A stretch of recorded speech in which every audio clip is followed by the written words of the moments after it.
আসসালামু আলাইকুম।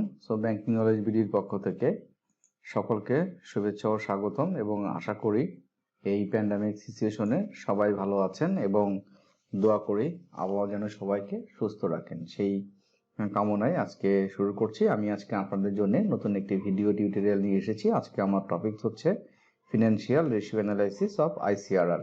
আইসিআরআর এর বাংলাদেশ ব্যাংক যে গাইডলাইনটাতে আমাদের হচ্ছে কোয়ান্টিটেটিভ অ্যানালাইসিসে 60 মার্কস রেখেছে 60%, এবং সেখানে কিছু 6টা কম্পোনেন্টসে কিছু হচ্ছে আপনার মার্ক ডিস্ট্রিবিউশন আছে। সেই মার্ক ডিস্ট্রিবিউশন অনুযায়ী আমাদেরকে এই 60 মার্কস, সেখানে কিছু ফর্মুলাস আছে। এই ফর্মুলাসগুলো আমরা আজকে দেখব বা রেশিও অ্যানালিসিসটা আমরা দেখব, এবং এটার মেন ফোকাস পয়েন্ট থাকবে বা মানে ভিডিও টিউটোরিয়ালের মেন সারমর্মই থাকবে সেই রেশিও অ্যানালাইসিসের মাধ্যমে আমরা কিভাবে একটা প্রতিষ্ঠানের, সেটা হচ্ছে একটা কোম্পানি হতে পারে, পার্টনারশিপ হতে হবে, প্রোপাইটার হতে হবে, যাই হোক যে যে হচ্ছে ফরম্যাটের কোম্পানি বা প্রতিষ্ঠান হোক না কেন, সেটার কি সক্ষমতা আছে বা নাই, সেটা কি হচ্ছে লোন নেওয়ার জন্য আসলে কি ক্যাপাবল নাকি ক্যাপাবল না, এটা হচ্ছে আমরা রেশিও অ্যানালাইসিসের মাধ্যমে বের করব। রেশিও অ্যানালাইসিসের আমরা যে অ্যানালাইসিসটা করি, এর পারপাজই হচ্ছে আমরা যে প্রতিষ্ঠানের সলভেন্সিটাকে টেস্ট করা হয়, যে প্রতিষ্ঠান সলভেন্ট কিনা, তাকে যে একটা ফাইন্যান্স ব্যাংকিং ইন্ডাস্ট্রি করবে সে তার নেওয়ার সক্ষমতা আছে কিনা, বা থাকলেও কতটুকু নেওয়ার সক্ষমতা আছে, সেটাই কিন্তু আমাদের রেশিও অ্যানালাইসিসের মাধ্যমে বের করতে হয়। আমরা এখন ব্যাংকিং ইন্ডাস্ট্রিতে যেটা দেখছি যে মানে একটা দুইটা ইন্ডিকেটরের পরে বেস করেই কিন্তু লোন ফাইলগুলো পাস হয়ে যায়, যার কারণে কিন্তু এনপিএল রেশিওগুলো প্রত্যেকটা ব্যাংকের এত বেশি। একটা তো বিষয় আছে, প্যান্ডামিক সিচুয়েশন অবশ্যই আছে, তার পাশাপাশি হচ্ছে আমরা যে ক্লায়েন্ট যে যতটুকু আসলে ক্যাপাবল না, তাকে তার থেকে বেশি আমরা ফাইন্যান্স করে ফেলছি, এবং আমরা এই রেশিওগুলো আসলে সত্যিকার অর্থে কখনোই অ্যানালাইসিস করি না। আমরা দেখি কি যে লেভারেজ রেশিও কি, তার কতটুকু লোন আছে, সেই লোনের হচ্ছে ইন্টারেস্ট সার্ভ করতে পারছে কিনা, লোনের এগেনস্টে যে অ্যাসেটগুলো আছে মানে মর্টগেজ সিকিউরিটি বা কোলাটেরাল হিসেবে আছে, তার প্রপার ভ্যালুয়েশন আছে কিনা, হ্যাঁ ভ্যালুয়েশন আছে কিনা, মার্কেট প্রাইসের কি অবস্থা, এই দুইটা তিনটা ইস্যু দেখে কিন্তু আমরা লোন দিয়ে দিচ্ছি।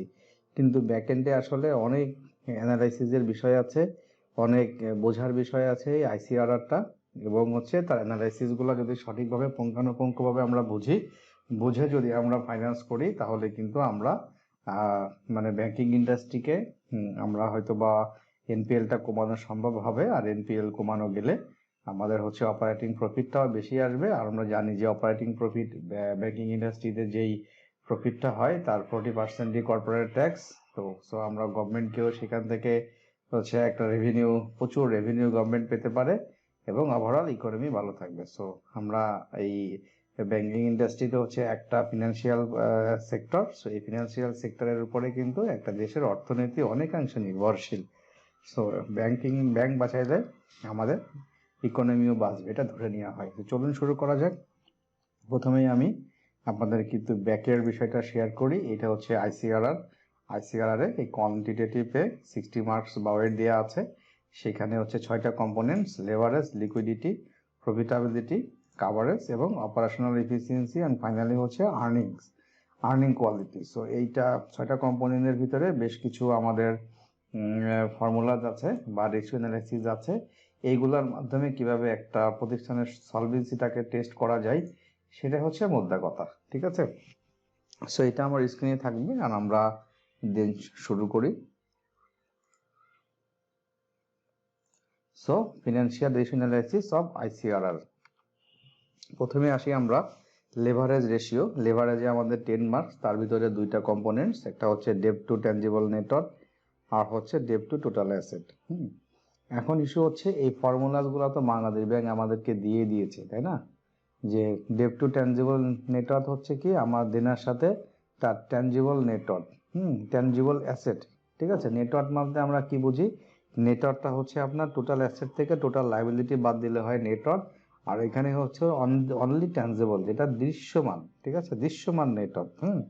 তো সেটা আমরা বের করতে গেলে এই ফর্মুলাটা আমাদের কিভাবে করতে হবে, টোটাল ইন্টারেস্ট বিয়ারিং লাইবিলিটিস, যে যে লায়াবিলিটিটা বা দায় আছে একটা প্রতিষ্ঠানের, কতটুকু ইন্টারেস্ট বিয়ারেবল, ইন্টারেস্ট দিচ্ছে মানে লোন নেওয়া আছে ব্যাংকিং ইন্ডাস্ট্রিতে বা যে কোনো চ্যানেল থেকে লোন আছে এরকম, মানে ইন্টারেস্ট দিচ্ছে যে লায়াবিলিটির উপরে, সেটাকে আমাদের বা ফিনান্সিয়াল ডেপ্ট, এটাকে ভাগ আমাদের ডিভাইডেড বা ভাগ দিতে হবে হচ্ছে টোটাল ট্যানজিবল নেটওয়ার্থ দিয়ে। এটা হচ্ছে ফর্মুলা জাস্ট, ঠিক আছে। কিন্তু এই ফর্মুলা আমাদেরকে কি মিন করে, কি মেসেজ দেয়, যে আমরা এই প্রতিষ্ঠানের এই রেশিওটা দিয়ে আমরা এই মানটা নিয়ে আসলে কি বুঝতে পারি। হ্যাঁ, প্রত্যেকটা রেটরটা বলতে আমরা কি বুঝি, এটা হচ্ছে এই আমি এটা জাস্ট মেয়ারলি রিডিং, আমরা এই রিডিং পড়বো না, আমি আপনাদেরকে ব্যাখ্যা করব।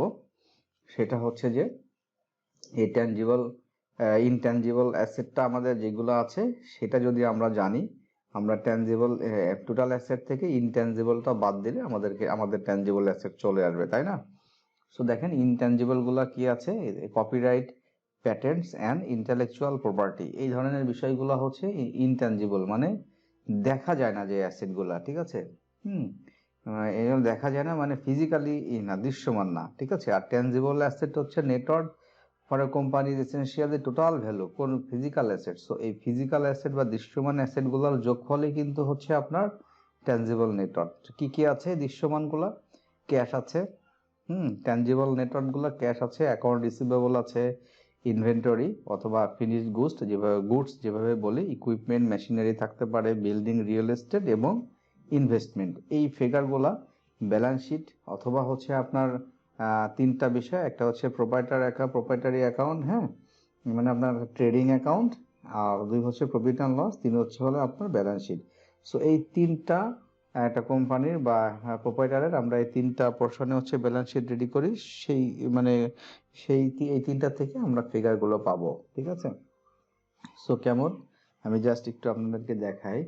আমরা আগেও দেখেছি যে এই যে আমাদের স্প্রেডশিটটা আমরা করি আইসিআরআর এর জন্য, এটা কিন্তু আইসিআরআর এ এইভাবে করে হুবহু বলা আছে, আমি আগে গত টিউটোরিয়ালে আপনাদেরকে দেখিয়েছিলাম। সো এখানে প্রত্যেকটা যে ইন্ডিকেটর গুলা বলছে, কম্পোনেন্টস গুলা এখানে কিন্তু আছে, এখানে আছে। সো আমরা দেখেন, তাহলে আমরা বুঝলাম এগুলো হচ্ছে ট্যানজিবল নেটওয়ার্থের কম্পোনেন্ট, তাই না? এগুলো হচ্ছে ট্যানজিবল নেটওয়ার্থের কম্পোনেন্ট, ঠিক আছে। তাহলে আমরা এখন বুঝি যে আমাদের এই ট্যানজিবল নেটওয়ার্কটা আমাদেরকে কি মিন করছে বা আমাদেরকে কি মেসেজটা দিচ্ছে, তাই না?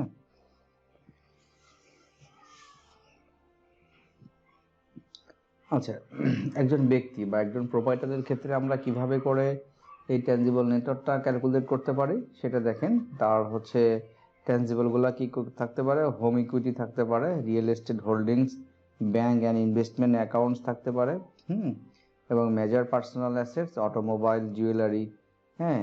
Relatively insignificant personal assets are not on ordinary included collection. আচ্ছা, ঠিক আছে। ইনসিগনিফিকেন্ট গুলা কিছু মানে কাউন্ট করা হয় না। আর এটা হচ্ছে দেখেন, তাহলে আমরা বুঝলাম যে কি কি ট্যানজিবল অ্যাসেট গুলো আছে। এই ব্যালেন্স শিট বা আমার ইনকাম স্টেটমেন্ট, এটা নর্মালি হচ্ছে আপনার অ্যাসেট গুলা শো থাকে হচ্ছে ব্যালেন্স শিটে। হ্যাঁ, ব্যালেন্স শিটে হচ্ছে আপনার অ্যাসেট লায়াবিলিটিটা আমাদেরকে ব্যালেন্সিং করা থাকে, সেখান থেকে আমরা ফিগার গুলো পাই, তাই না? এখন আসেন দেখেন, এইটা হচ্ছে ডিসিশন মেকিং, ঠিক আছে। এই যে আমরা আসলে ট্যানজিবল নেটওয়ার্থ, এই যে আমরা ফর্মুলাটা আমরা দেখলাম, ডেপ টু ট্যানজিবল নেটওয়ার্থ, এটা দিয়ে আমাদেরকে কি মিন করে, তাই না? এটা আমাদেরকে মেসেজ দিচ্ছে, debt to tangible net worth ratio is the ratio measure the lenders protection if the company when bankrupt, মানে যদি কখনো কোনো কোম্পানি দেউলিয়া হয় বা কোনো একটা প্রোপাইটার বা পার্টনার যদি পার্টনারশিপ ফার্ম অথবা হচ্ছে প্রোপাইটার যদি লোন যদি স্টাক আপ হয়ে যায় বা হচ্ছে ঋণটা যদি খেলাপি হয়ে যায়, তখন তার ব্যাকে হচ্ছে মানে কতটুকু প্রোটেকশন আছে। লেন্ডার এখানে ব্যাংকে বলা হচ্ছে, ব্যাংকের কতটুকু প্রোটেকশন আছে, তার মানে ব্যাংক তার যে ট্যানজিবল অ্যাসেটগুলো আছে সেই ট্যানজিবল অ্যাসেটগুলো সেল করে সে ব্যাংকের দায় দেনা শোধ করতে পারবে কিনা, এটা কিন্তু দেখা হয় যে তার কি অ্যাসেট আছে। হ্যাঁ, তা প্রথমেই হচ্ছে কিন্তু আমাদের বাংলাদেশ ব্যাংক রেশিওটাতে বলছে যে তোমরা এই যে ট্যানজিবল অ্যাসেটের ব্যাকে তার কতটুকু দেনা আছে সেটা কিন্তু দেখে তোমরা জাজ করো এই কোম্পানির অবস্থা বা এই প্রোপ্রাইটারশিপ বা পার্টনারশিপের অবস্থাটা কি। এটাই দেখেন, যার lender wants to access the company's asset which will be sold to settle the debt in case of insolvency. Intangible assets are excluded from the calculation, most of them are network, ঠিক আছে। Intangible গুলো হচ্ছে এখানে বাদ দিয়ে রাখা হয়। So তাহলে ট্যাঞ্জিবল অ্যাসেটটা প্রথমেই আমরা পেয়ে গেলাম। এটা বলতে আমাদের কি মিন করছে, যে তার যে দেনা আছে, এই দেনাটা হচ্ছে তার এগেনিস্টে কি ট্যাঞ্জিবল অ্যাসেট তার আছে যাকে আমরা লোন দিব প্রস্তাবিত, বা হচ্ছে যে যার লোন অলরেডি দেওয়া আছে কি অবস্থা তার এই ট্যাঞ্জিবল অ্যাসেটের, এবং যদি কখনো দেউলিয়া হয় বা খেলাপি হয় তখন আমরা এই অ্যাসেট সেল করে আমরা কিন্তু এই লোনটা কভার করতে পারবো কিনা, লোনটা আদায় হবে কিনা। এটা কিন্তু ফার্স্ট দেখেন, এটা কিন্তু অন্যভাবেও ফর্মুলাটা ইউজ করা যায়, ডেট টু ট্যাঞ্জিবল নেটওয়ার্ক। এটা আপনার টোটাল যে লাইবিলিটিসটা আছে, লাইবিলিটিসটাকে আমরা ভাগ দেব কিভাবে, আপনার ট্যাঞ্জিবল, এখানে তো টোটাল ডেট মানে কিন্তু টোটাল লাইবিলিটিস, ঠিক আছে। আর ট্যাঞ্জিবল নেটওয়ার্কটা হচ্ছে শেয়ার হোল্ডার্স ইকুইটি থেকে ইনট্যাঞ্জিবল অ্যাসেট বাদ দিলেও কিন্তু আমরা এইভাবে ট্যাঞ্জিবল অ্যাসেট নেটওয়ার্কটা বের করতে পারি। একটা ফর্মুলা বাংলাদেশ ব্যাংক যেভাবে দিয়েছে সেটা ছাড়া কিন্তু আরো অনেক ক্যালকুলেশন আছে, অনেক ওয়েতে অ্যাকাউন্টিং ফর্মুলায় বের করা যায়। সো প্রথমেই আমরা তাহলে ফার্স্ট মেসেজ হচ্ছে আমাকে ট্যাঞ্জিবল ডেট টু ট্যাঞ্জিবল কি মেসেজ দিচ্ছে, কি পরিমাণ তার দৃশ্যমান সম্পদ আছে দেনা পরিশোধ করার, ঠিক আছে, এবং সেটা যদি খেলাপি হয় তার এই অ্যাসেট সেল করে দেনাটা উদ্ধার করা যাবে কিনা। প্রথম রেশিওটা আমাদেরকে এই মেসেজটা দিচ্ছে। সো এখানে তাহলে কি এটা আমাদের ডিসিশন মেকিং এ আমরা কিভাবে ডিসিশন নিব, debt to tangible net worth ratio provides the lender with an analytical base for making a decision how much can be loan to an analyzed company। তার মানে ওটা অ্যানালাইসিস করে আমরা কতটুকু লোন তাকে দেওয়া যাবে সেটার বিষয়ে একটা সিদ্ধান্ত আমাদেরকে নিতে হয়। 2 নম্বরে আমরা আসি লেভারেজের বি। লেভারেজের হচ্ছে বিতে বলছে debt to asset, total asset, ঠিক আছে। এখন ওইখানে ছিল হচ্ছে ট্যাঞ্জিবল অ্যাসেট আর এখানে টোটাল অ্যাসেট, তার মানে এখানে ট্যাঞ্জিবল ইনট্যাঞ্জিবল দুইটাই আসবে এবং একই মেসেজ দিবে আমাদের। দেখেন interest bearing financial debt average total asset, ঠিক আছে। সো এভারেজ টোটাল অ্যাসেট আমরা তাহলে আমরা কি বললাম এখানে কি মিন করছে, যে দেনার এগেনিস্টে তার কি পরিমাণ সম্পদ আছে সেটা ইনট্যাঞ্জিবল ট্যাঞ্জিবল দুইটাই হবে, ঠিক আছে। আর এটাকে কিন্তু বলা হয় হচ্ছে leverage ratio, debt to total asset রেশিওকে আমাদের কি আর একটা বলা হয় যে লেভারেজ রেশিও। এই তাহলে আমাদের কি পরিমাণ লেভারেজ বা কি পরিমাণ সম্পদের তুলনায় তার যে মোট সম্পদের তুলনায় কি পরিমাণ দায় আছে, ঠিক আছে, এটাই মিন করে। দেখেন আমরা এখানে দেখছি যে this information can be reflect how financially stable a company is, the higher the ratio the higher the degree of leverage and consequently the higher the risk। so এই রেশিওটা যত বেশি হবে ডেট টু টোটাল অ্যাসেট, তাহলে আমরা বুঝবো যে এটা কিন্তু হাইলি রিস্ক এবং রিস্কে আছে এবং হাইলি লেভারাইজড ডিওএল, ডিগ্রি অফ লেভারেজটা আমরা কিন্তু এটার থেকে অ্যাসেস করতে পারি, ঠিক আছে। এই রেশিওটা বাড়লে আসলে ভালো না, অনেক সময় আমরা মনে করি যে রেশিও বাড়লেই ভালো, বাট আমাদেরকে জানতে হবে অ্যানালিস্টদের যে কোন রেশিও বাড়লে ভালো, কোন রেশিও কমলে খারাপ, কোন রেশিও আমাদের আবার স্ট্যান্ডার্ড মানে থাকবে, বাড়লেও ভালো না কমলেও ভালো না। এই বিষয়গুলো কিন্তু আমাদেরকে পুঙ্খানুপুঙ্খ জেনে একটা লোন প্রসেস করতে হবে। দুঃখের বিষয় হচ্ছে যে কখনোই মানে হেড অফিস লেভেল থেকে এই রেশিও অ্যানালাইসিস নিয়ে কোনো ডিলিং অফিসার যিনি একটা ব্রাঞ্চকে ডিল করেন বা অ্যানালিস্ট সে ফোন দেয় না, ফোন আসে না।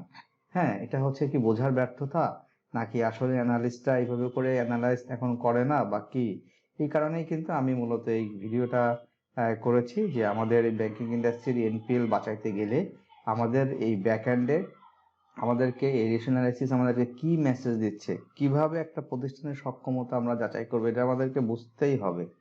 সো আমরা তাহলে debt to total asset ratio বা লেভারেজ রেশিও আমরা বুঝলাম যে এটাকে তার দায়ের এগেনিস্টে টোটাল সম্পত্তি যা আছে সেটাকে মিন করে এবং যত বেশি এটা বাড়বে তত বেশি রিস্কি পজিশনে আছে সেই কোম্পানিটা, ঠিক আছে। এখন আসি আমরা লিকুইডিটিতে। আমরা লেভারেজের দুইটা কম্পোনেন্টস কভার করলাম। লিকুইডিটিতেও 10% অর্থাৎ হচ্ছে 10 মার্কস। এখানে আছে হচ্ছে আপনার কারেন্ট রেশিও আর হচ্ছে ক্যাশ রেশিও। সো আমরা জানি যে কারেন্ট রেশিও কারেন্ট অ্যাসেট ভাগ হচ্ছে কারেন্ট লাইবিলিটিস, মানে চলতি সম্পদ তাকে চলতি দায় দিয়ে ভাগ করতে হবে। আর ক্যাশ রেশিও হচ্ছে আপনার cash and easily marketable securities, যেই প্রতিষ্ঠানের যেই মার্কেটেবল যে সিকিউরিটিসগুলো আছে ইজিলি এনক্যাশ করা যাবে। ঠিক আছে, ক্যাশের সাথে কি ইজিলি এনক্যাশ করা যাবে সেটাকে কারেন্ট লায়াবিলিটিস মানে আপনার হচ্ছে চলতি দায় দিয়ে ভাগ করতে হবে। এই দুইটা কম্পোনেন্ট হচ্ছে লিকুইডিটিতে। এখানে হচ্ছে আপনার একটাতে 7 মার্কস ডিস্ট্রিবিউশন আর একটা হচ্ছে 3। সো দেখি আমরা লিকুইডিটির আর কি অবস্থা। সো কারেন্ট রেশিও আমাদেরকে কি মেসেজ দিচ্ছে?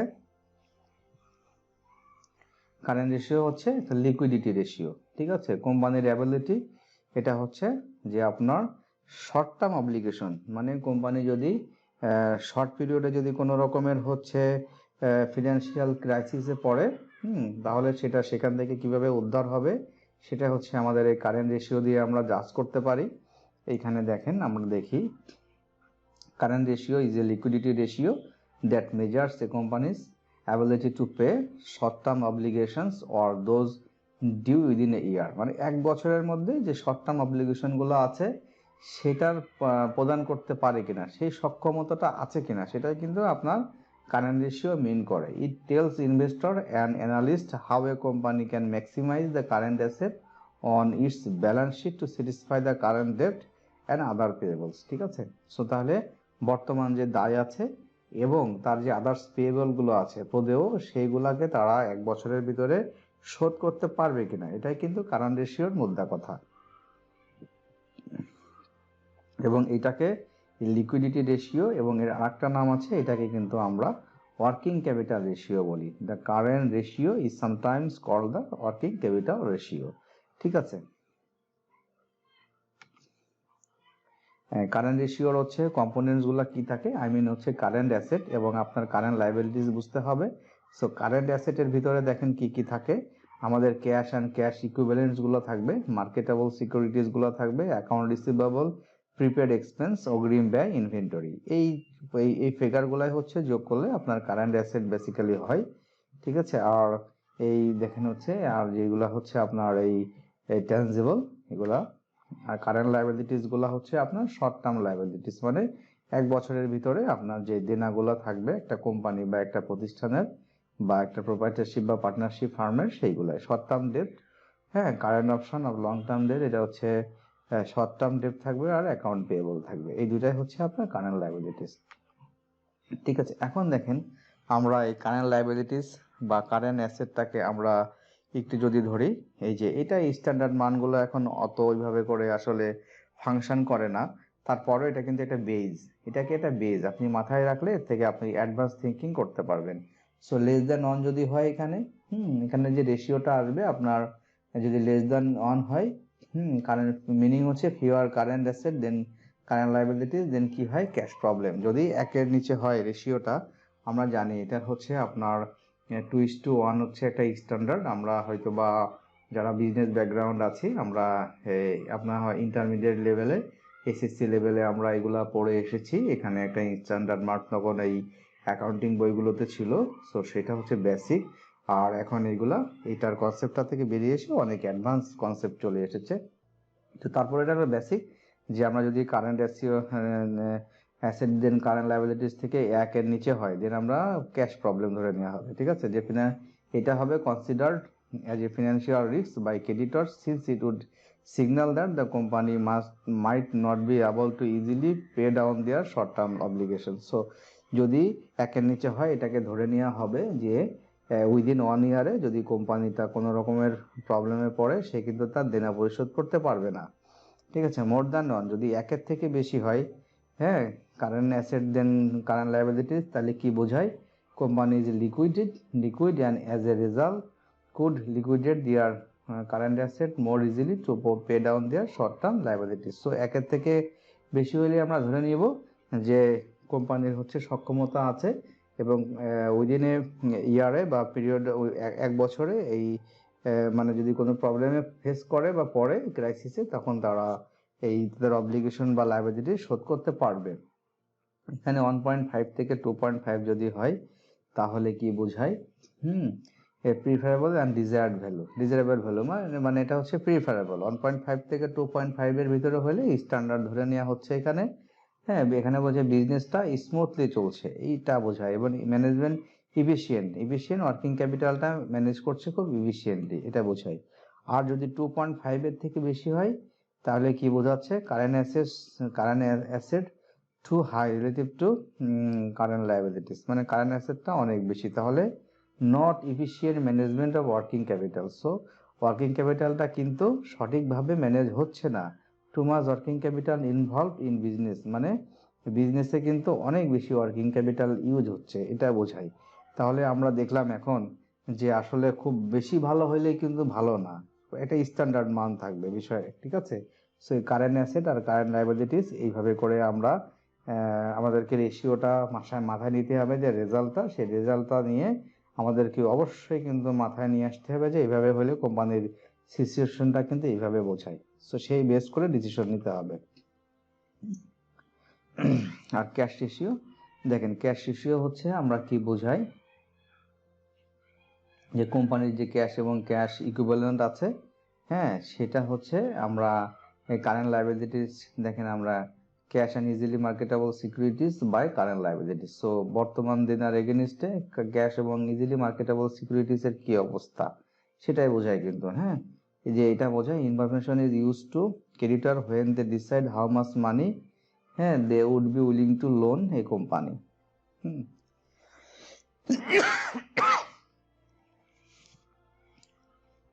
তাহলে আমরা এই ক্যাশ রেশিও দিয়ে আমরা কি পেলাম, আমরা কি সিনারিওটা পেলাম, দেখেন এখানে আমরা যে পেলাম যে আমরা হচ্ছে the firm's value under the worst case scenario, say where the company is about to go out of business, it tells creditors and analyst the value of current assets that could quickly be turned into cash and what percentage of the company current liabilities this cash and near assets could cover, মানে যদি 1 বছরের ভিতরে কোনো প্রতিষ্ঠান যদি আসলে কোনো রকমের ক্রাইসিসে পড়ে, তাহলে তাদের যে ক্যাশ এবং হচ্ছে ক্যাশ রেশিও, ক্যাশ বা ইকুইভ্যালেন্ট টু ক্যাশ বা যে ইগুলা আছে, সেটা দিয়ে তারা এই লায়াবিলিটিটাকে অ্যাডজাস্ট করতে পারবে, ঠিক আছে। এটা মেন হচ্ছে ক্যাশ রেশিও, এটাকে বোঝায়। এখন আসি আমরা থার্ড হচ্ছে প্রফিটাবিলিটি। সো প্রফিটাবিলিটি হচ্ছে, দেখেন এখানে 3টা কম্পোনেন্ট আছে, net profit margin, return on assets and operating profit to operating assets. তো ঠিক আছে, যখনই আমাদের এই প্রফিটের ইস্যুগুলো আসলে দেখেন আমরা একটা হচ্ছে আপনার সেলসের সাথে রিলেটেড, নেট প্রফিটটা অবশ্যই সেলস, রিটার্ন অন অ্যাসেটস দেখে বুঝতে পারছেন যে অ্যাসেটের সাথে রিলেটেড, অপারেটিং প্রফিট, তাহলে হচ্ছে টু অপারেটিং অ্যাসেটস, সো অবশ্যই অপারেটিং অ্যাসেটের সাথে রিলেটেড। সো এই 3টা কম্পোনেন্টস আমাদেরকে কি মিন করছে, বা আমরা এই যে net profit, return on asset, operating profit to operating asset, এই 3টা দিয়ে কোম্পানির কি সক্ষমতা আমরা যাচাই করব সেটা এখন দেখব। সো নেট প্রফিট মার্জিন বলতে কি বোঝাচ্ছে, দেখেন এটা হচ্ছে বোঝায় যে how much net income or profit is generated as a percentage of revenue. So revenue আকারে, হ্যাঁ, রেভিনিউ বা রাজস্ব আকারে একটা প্রতিষ্ঠান একটা বছরে কি পরিমাণ প্রফিট বা লাভ জেনারেট করে, ঠিক আছে। Net profit margin is the ratio net profit to revenue for a company business segment, ঠিক আছে। Income statement, on the income statement subtract the cost of goods sold, operating expense, other expenses, interest on debt and taxes payable. So আমরা জানি যে net প্রফিটটা বের করতে গেলে আমাদেরকে যে গ্রস প্রফিট আসে তার থেকে আমাদের যে অপারেটিং এক্সপেন্সগুলো আছে বাদ দিই, তারপরে আমাদের ইন্টারেস্টের যেটা আছে এবং ট্যাক্স প্রভিশন, এইগুলা বাদ দিলে আমাদের নেট প্রফিটটা আসে। সো তাহলে আমাদেরকে নেট প্রফিট মার্জিনটা আমাদেরকে কি মেসেজ দিচ্ছে, তাই না।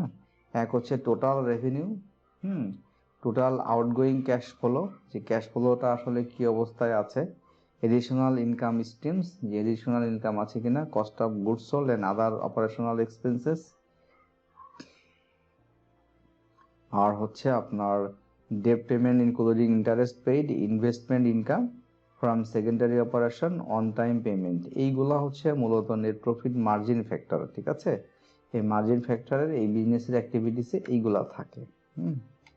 এখন দেখেন আমাদেরকে কি বলছে, মেসেজটা কি দিচ্ছে, net profit margin in one of the most important indicators of A companies financial health. So এইটা নেট প্রফিট দ্বারা আমরা কিন্তু যদি প্রফিটের পার্সেন্টেজটা দেখে কি পরিমাণ লাভ হচ্ছে, হ্যাঁ, যদি সেটা দেখে আমরা একটা প্রতিষ্ঠানের হেলদি মানে হেলথ কি পরিমাণ হচ্ছে, হেলদি, হ্যাঁ, প্রতিষ্ঠানের অবস্থা কি সেটা সার্বিক অবস্থা এই প্রফিট থেকে নেট প্রফিট মার্জিন দেখে আমাদেরকে কিন্তু আমরা আজ করতে পারি বা আমরা বের করতে পারি।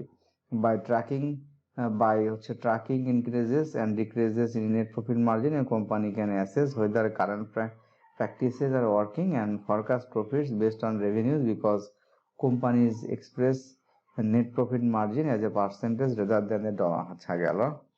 সো নেট প্রফিট হচ্ছে আমাদেরকে কি বোঝাচ্ছে, কোম্পানির হেলথটা, ঠিক আছে। আর অপারেটিং প্রফিটটা আমাদেরকে কি মেসেজ দিচ্ছে, যে টোটাল হচ্ছে অপারেটিং অ্যাসেট, ঠিক আছে। অপারেটিং প্রফিট আমাদের অনেক সময় দেখি যে গ্রস প্রফিট আসছে অনেক, একটা প্রতিষ্ঠানের গ্রস প্রফিট অনেক, কিন্তু শেষে যে যখন হচ্ছে আমাদের অপারেটিং প্রফিটটা কমে যাচ্ছে, তখন আমরা বুঝতে পারি যে আমাদের ম্যানেজমেন্ট হয়তো বা সেই প্রতিষ্ঠানের ততটা এফিশিয়েন্ট না, বা তাদের অপারেটিং যেই খরচগুলো আছে সেইগুলো অনেক বেশি।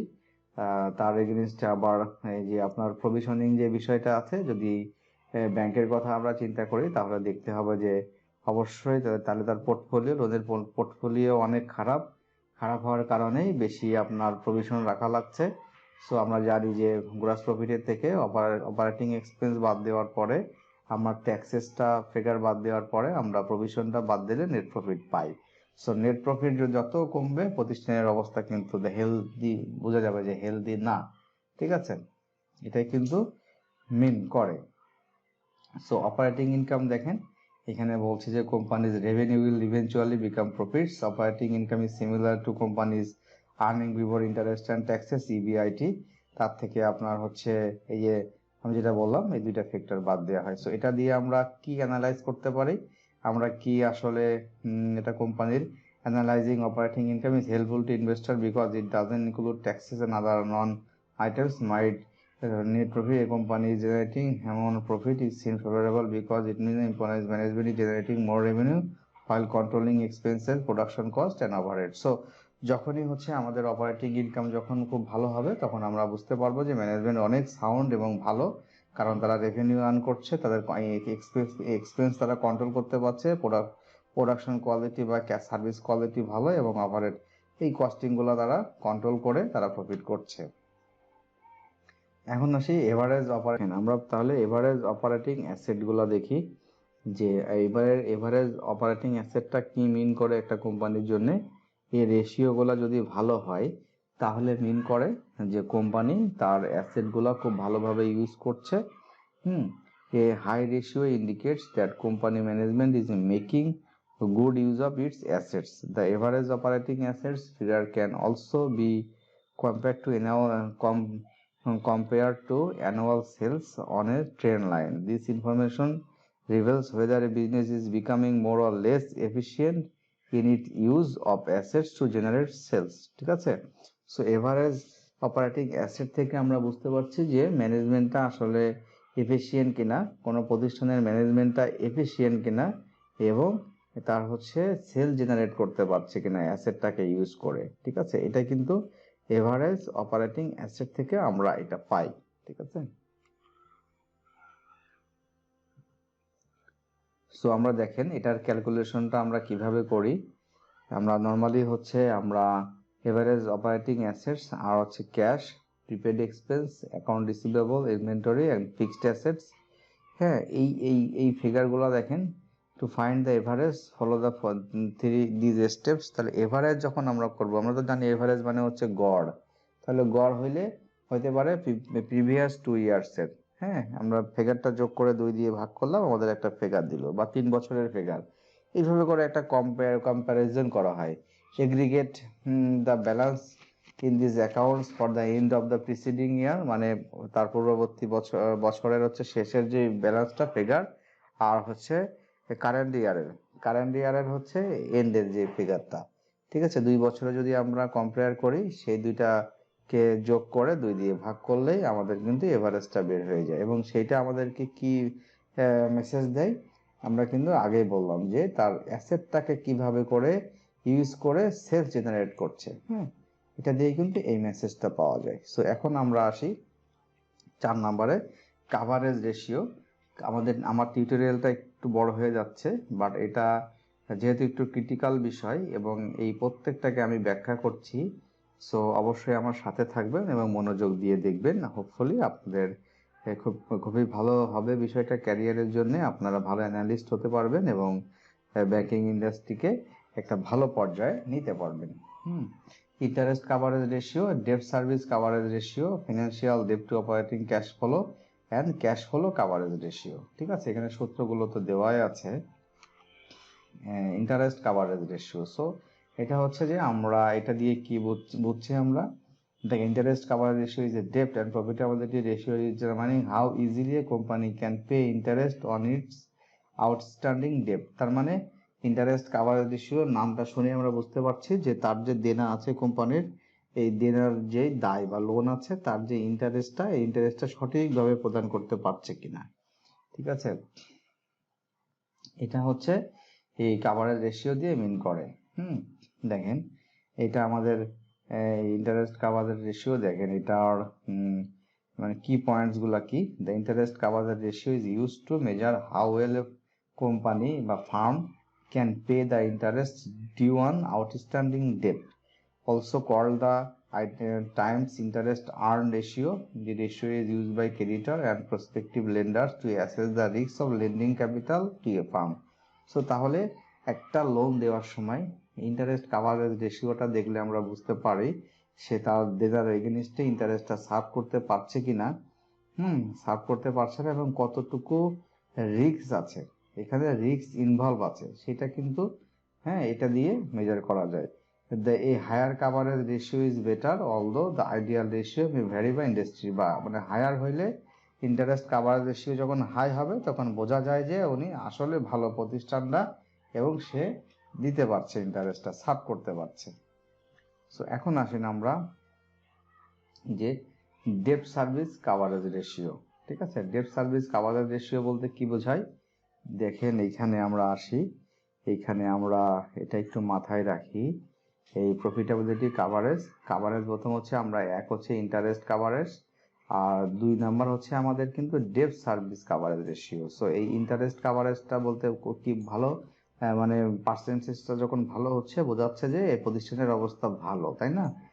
বিতে আমরা debt service coverage ratio. So debt service coverage রেশিওতে এখানে আমাদেরকে কি মিন করছে দেখেন, coverage ratio applies to corporate, government and personal finance. Context of corporate finance, debt service coverage is a measurement of a fund's available cash flow to pay current debt obligations. So আমরা debt service coverage ratio দিয়ে আমরা কি বুঝতে পারছি যে একটা প্রতিষ্ঠানের cash ফ্লোটা, available cash flow কি পর্যায়ে আছে এবং সেটা দিয়ে তার কারেন্ট অব্লিগেশন বা লায়াবিলিটিস গুলো অ্যাডজাস্ট করতে পারবে কিনা। ঠিক আছে, দেখেন debt service coverage ratio is a measure of cash flow available to pay the current debt obligation, analyze projection and individual borrower, এটা analyze করতে ইউজ হয়। The minimum debt service coverage ratio lender demands depend on a microeconomic condition. If the economy is growing, lender may be more forgiving the lower ratios. ঠিক আছে, cash flow to debt ratio. এখন আসি আমরা debt service কাভারেজটা বুঝলাম, এখন আমরা আসি date two, দেখেন এখানে মাথায় রাখতে হবে যে এরপরে হচ্ছে ফিনান্সিয়াল ডেট রেশিও, তারপরে cash coverage, cash flow coverage ratio. ঠিক আছে, সো তাইলে আমরা এখন আসি cash flow to debt ratio বলতে কি, আমাদের যে প্রতিষ্ঠানের ক্যাশ ফ্লোর কি অবস্থা সেটা দিয়ে সে হচ্ছে তার ডেটটা সে পরিশোধ করতে পারবে কিনা উইদিন 1 ইয়ারে, তাই না?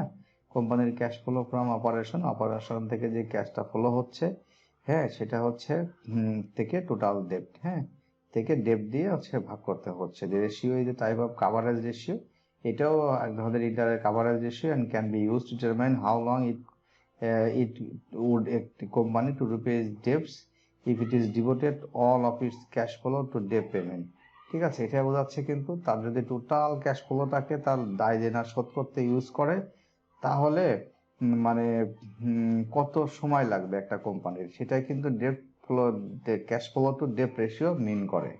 ঠিক আছে, এইখানে হচ্ছে দেখেন বলা আছে সুন্দরভাবে যে cash flow to debt ratio indicates how much time it would be take a company to pay off all of its debt if it is used all of its operating cash flow for a debt payment। ঠিক আছে, total যদি cash ফ্লোটাকে তার দেনা শোধ করতে use করা হয় কত সময় লাগবে, এটাই হচ্ছে আমাদের মিন করে। সো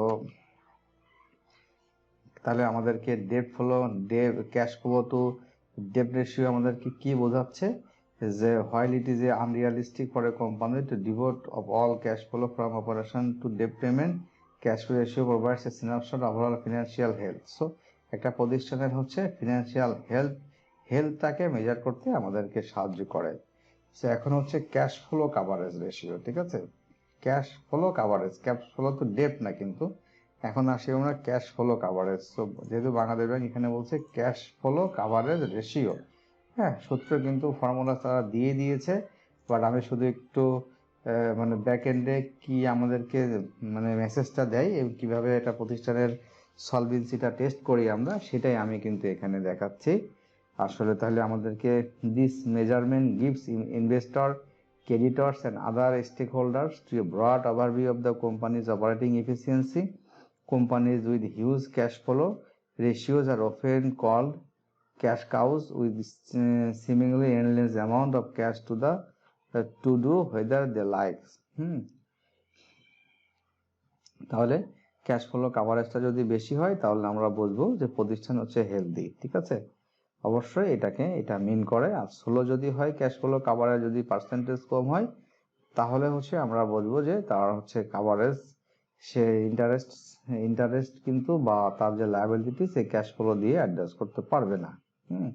এখানে দেখেন bank look closely at this ratio to determine repayment risk when issuing a loan to a business। ঠিক আছে, তার মানে এটা কনজিউমার হোক বা একটা প্রতিষ্ঠানের হোক, ক্যাশ ফ্লো কাভারেজ রেশিওটা একটা most important factor for bank. ঠিক আছে, for financing A loan for financing যদি বলেন যে হচ্ছে ফাইন্যান্সিং এর ক্ষেত্রে আমাদের দেখতে হবে যে এটা রিপেমেন্ট রিস্ক কতটুকু আছে, এটা দিয়ে রিপেমেন্ট রিস্কটাকে বোঝা যায়। দেখেন এটার সূত্রটা অন্যভাবেও করা যায়, এইভাবে করে যে earning before interest and taxes থেকে আপনি ডেপ্রিসিয়েশনটা আপনি প্লাস করলেন, তারপরে অ্যামোর্টাইজেশনটা যোগ করলেন, এই তিনটা ফ্যাক্টরকে আপনি টোটাল ডেট বা লায়াবিলিটি দিয়ে ভাগ করলেই ক্যাশ ফ্লো কাভারেজ রেশিওটা পাওয়া যায়। এখন আসি আমি operational efficiency. So operational efficiency দেখেন এটাও তিনটা components, stock turnover, trade ডেটর collection and asset turnover. So stock turnover এইগুলা দিয়ে যে একটা প্রতিষ্ঠানের যে স্টকগুলো আছে বা মজুদ পণ্য কতদিন থাকে বা কতদিন পরে সেল হয় বা কতদিন পরে টাকা কালেকশন হয়, এই যে টাকা কালেকশনের এটা বলা হচ্ছে। অ্যাসেট কতদিনে টার্নওভার হয়, এই তিনটা দিয়ে কিন্তু এইভাবে করে মিন করে। ঠিক আছে, যে এটাও একটা সলভেন্সি টেস্ট করার একটা অ্যানালাইসিস। সো স্টক টার্নওভার হচ্ছে যে দেখেন the days it takes to sell the inventory on hand.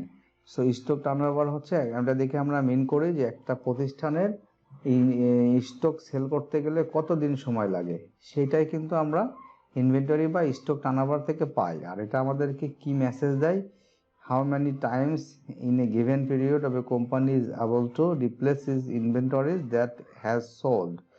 A slow turnover implies weak sales and possibly excess inventory, while the faster ratio implies either strong sales or insufficient inventory। ঠিক আছে, high volume low margin industries such as retailers and supermarkets tend to have a highest inventory turnover।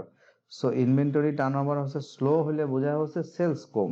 ঠিক আছে, এবং access থেকে যায়, তার বিক্রি হয় না। ঠিক আছে, আর যদি বাড়তি হয় তাহলে বোঝা যায় টার্নওভারটা অনেক ভালো, ক্যাশ ফ্লোটা তার বেশি হয়, এটা মেন করে। এবং এভারেজ কালেকশন পিরিয়ড হচ্ছে মানে কি পরিমাণ যে স্টকগুলো থাকে, হ্যাঁ কালেকশনটা হচ্ছে এভারেজলি কত দিনে হয়, হ্যাঁ কত দিনে হয়, এবং এইগুলো হচ্ছে এটা মিন করে। Average collection period on this amount it takes for a business to receive payments owned by the clients in terms of account receivable. So average collection হচ্ছে যখন কোনো প্রোডাক্ট হচ্ছে কোনো বেচা হয়, বাকিতে বিক্রয় করা হয়, সেল করা হয়, মার্কেট থেকে কত দ্রুত সেই টাকাটা রিসিভেবল আকারে উঠানো যায়, মানে রিসিভেবলের যে টাকাটা কত দ্রুত হচ্ছে কালেকশন হয়। সো দেখেন এখানে যে average collection periods are the most important for companies that they rely heavily on receivable for their cash flows. Average collection period for an important for business.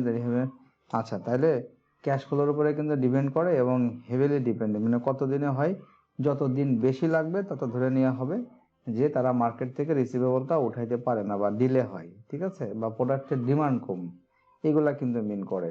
And asset turnover ratio হচ্ছে, দেখেন, to calculate asset turnover ratio net sales or revenue by the average total assets. এইটা বলতে কি বোঝায়, এটা আমাদেরকে message দেয় হচ্ছে ratio helps investor understand how effectively companies are using their asset to generate sale generate করার জন্য অ্যাসেটগুলা কিভাবে ইউজ করছে, এটা অ্যাসেট টার্নওভার রেশিও দিয়ে আমরা পাই। আর লাস্ট হচ্ছে আর্নিং কোয়ালিটি, সেখানে operating cash flow for sales, আর হচ্ছে আপনার cash flow based on accrual ratio. ঠিক আছে, operating cash flow by sales, মানে অপারেটিং ক্যাশ ফ্লোকে সেলস দিয়ে ভাগ করতে হবে। আর এই একটা এখানে হচ্ছে আপনার দেখেন operating cash flow. So operating cash flow আমরা বলতে কি বোঝায়, এই যে often call cash flow from operation in an efficiency calculation that measure the cash that a business produces for his principal operation. আচ্ছা, তার মানে হচ্ছে তার যে দৈনন্দিন যেই অ্যাক্টিভিটিসগুলো, সেখান থেকে হচ্ছে ক্যাশ ফ্লোটা কেমন হয়, জেনারেট হয়, সেটাই কিন্তু এটা মিন করে। আর এটা কেন গুরুত্বপূর্ণ, because it is important measurement because it allows investor and creditor to see how successful a company's operation are and if the company is making enough money from its primary activities to maintain and grow the company. This concept is particularly important for financial forecasting because it can help show the health of the company. So ঠিক আছে, এটা দিয়ে কিন্তু একটা হেলথটাকে আমরা find out করতে পারি। আর cash flow accrual ratio দেখেন অ্যাক্রুয়াল বেস করে করা হয়। A few accrual ratio based on company's financial statement. One of this particular based on company's cash flow. The accrual ratio is examined on the company's net income less its cash flow from investing and operating activities, and it compares the number with the average net operating assets over a particular period of time. So accrual টাতে হচ্ছে আসলে basically, so এটা হচ্ছে মূলত হচ্ছে আপনার কোম্পানির financial স্টেটমেন্টের উপরে বেস করে করা হয়।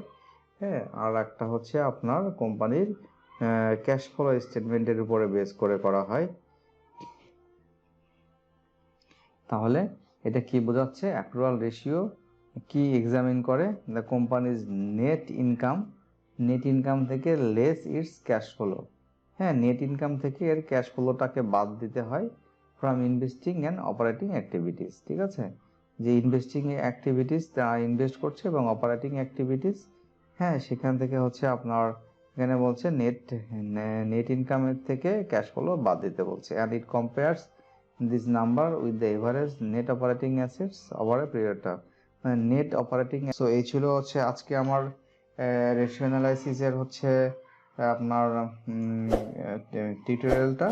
আশা করি ভালো লেগেছে। আমরা যদি সঠিক অর্থে এইভাবে করে আমাদের যে ICRR এর যেই 60 মার্কস কোয়ান্টিটেটিভ অ্যানালাইসিসের যে কম্পোনেন্টগুলো আছে, আমরা যদি সঠিক অর্থে এই প্রত্যেকটা প্রপোজাল যদি আমাদের হেড অফিস লেভেল থেকে যারা অ্যানালিস্ট আছে বা ব্রাঞ্চ লেভেল থেকে যারা ক্রেডিট ইনচার্জ আছে বা ব্রাঞ্চ ম্যানেজার, তারা যদি পুঙ্খানুপুঙ্খভাবে এই ইন্ডিকেটরগুলো মাথায় রেখে এবং তাদের রেজাল্টগুলো আমাদেরকে কি মেসেজ দিচ্ছে, প্রতিষ্ঠান কি সলভেন্ট না, সক্ষমতা যাচাই করে যদি আসলে লোনের ফাইলটা স্যাংশন হয়, বা তাহলে আমরা আশা করি আমাদের ব্যাংকিং ইন্ডাস্ট্রিতে অনেক NPL কমে আসবে এবং আমরা অপারেটিং প্রফিট যত বেশি আর্ন করতে পারবো, আমরা জানি যে গভর্নমেন্ট তত বেশি হচ্ছে ব্যাংকের মাধ্যমে কর্পোরেট ট্যাক্স বা রেভিনিউ আহরণ করতে পারবে এবং আমাদের ইকোনমি উত্তরোত্তর বৃদ্ধি পাবে, পার্সোনালি আমরা বেনিফিটেড হব।